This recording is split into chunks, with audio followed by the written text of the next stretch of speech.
Baik, Assalamualaikum warahmatullahi wabarakatuh. Bertemu kembali bersama saya Zarudin. Saya adalah mahasiswa Magister Teknologi Pendidikan di Tanjung Pura Pontianak dengan NIM F215124100033. Nah, pada kesempatan kali ini kita akan melanjutkan pembahasan yang sebelumnya, yaitu dengan rumusan masalah.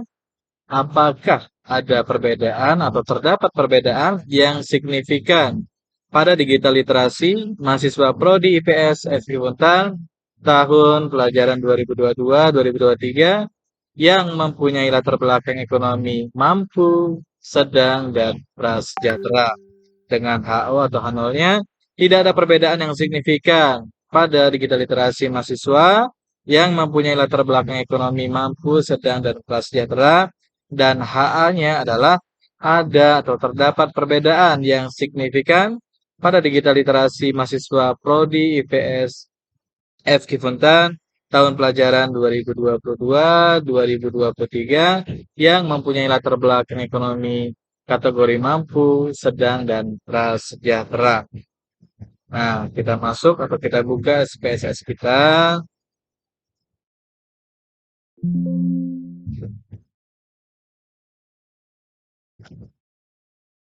Nah, di layar saya ini sudah terdapat data yang menunjukkan bahwasanya di status sosial ekonomi ini ada yang sedang. Sedang ini adalah pendapatan orang tua ini di atas UMR tetapi masih di bawah 5 juta.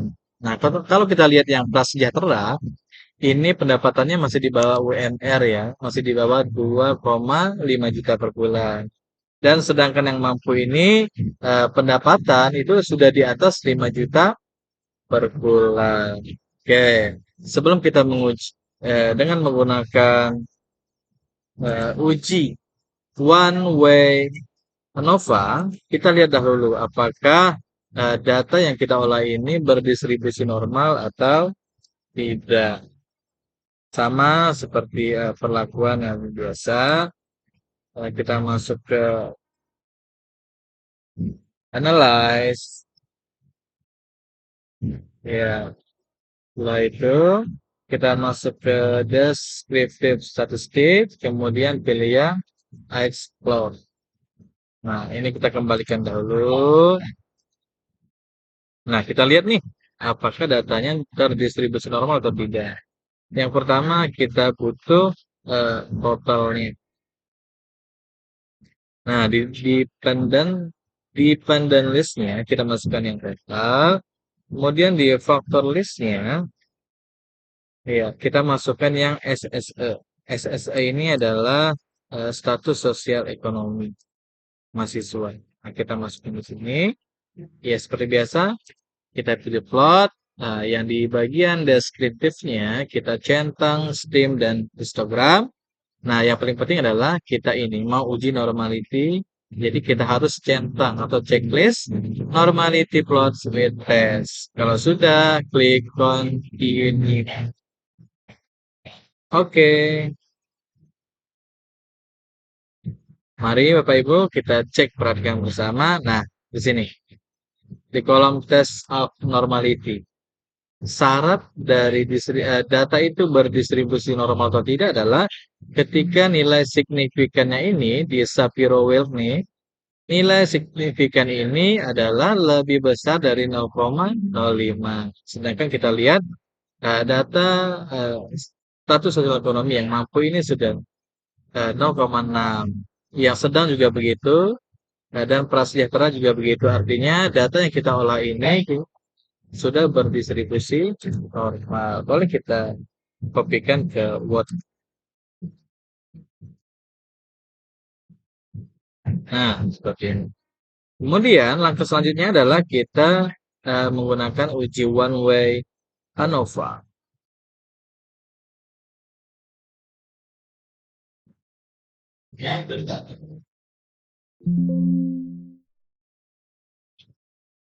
Nah, caranya bagaimana kalau kita ingin menguji ANOVA? Iya, sama seperti tadi kita masuk ke analyze, lalu kita pilih compare means, Ya, yang paling bawah ini, yang kelima ini ada one way ANOVA. Iya, kita klik ya, jangan salah. Kita pilih one way ANOVA. Nah, sama seperti tadi, kita pilih dulu totalnya. Kita masukkan ke kolom dependent list. Dan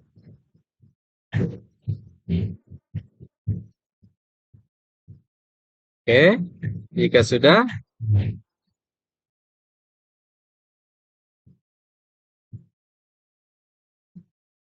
nah di faktornya ini jangan lupa Bapak Ibu, jangan sampai kosong karena faktor ini untuk kita mencari yang tadi status sosial ekonominya.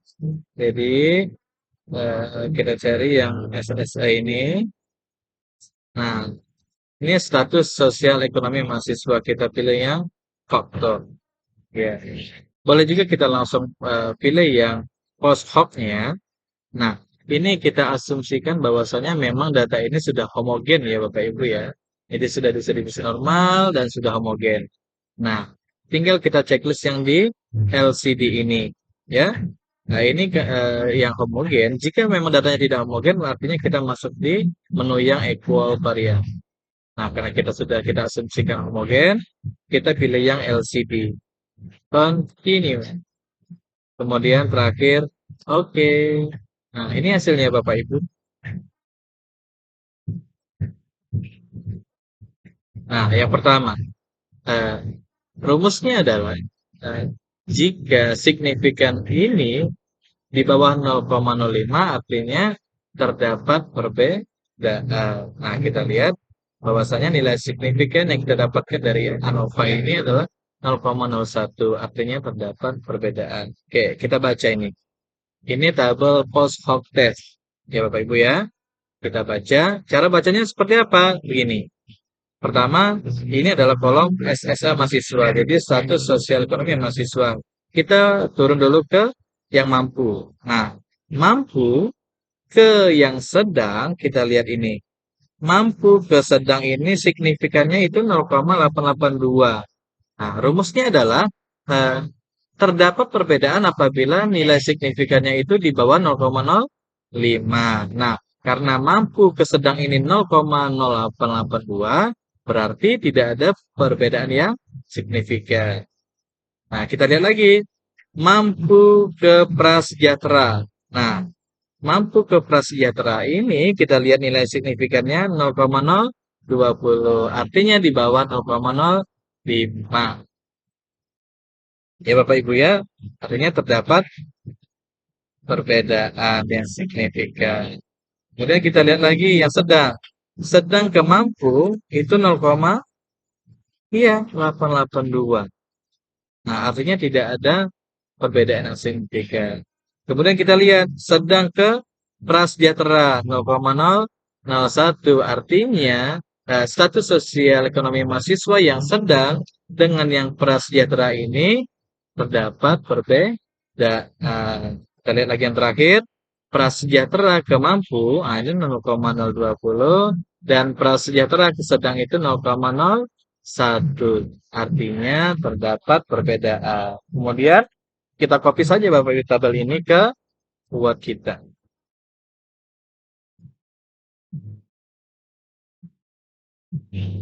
Iya. Nah, berdasarkan hasil uji one way ANOVA menunjukkan bahwa terdapat perbedaan yang signifikan antara kelompok status sosial ekonomi terhadap digital literasi. Nah, dengan apa kita lihatnya? Nih, 0,001. Jika signifikannya di bawah 0,005, artinya terdapat perbedaan atau perbedaan yang signifikan. Dan setelah kita hasil uji post hoc tadi, yang kita baca tabelnya itu menunjukkan bahwa terdapat perbedaan signifikan antara digital literasi yang mampu dan yang prasejahtera. Ya, Bapak Ibu ya, nilainya bisa kita lihat bersama, serta ada perbedaan yang signifikan antara status sosial ekonomi yang sedang dan kepada yang prasejahtera. Namun, tidak ada perbedaan yang signifikan. Kita lihat, nih, 0,0882 artinya di atas 0,05. Antara digital literasi mahasiswa yang status sosial ekonominya itu berada di kelompok yang mampu dan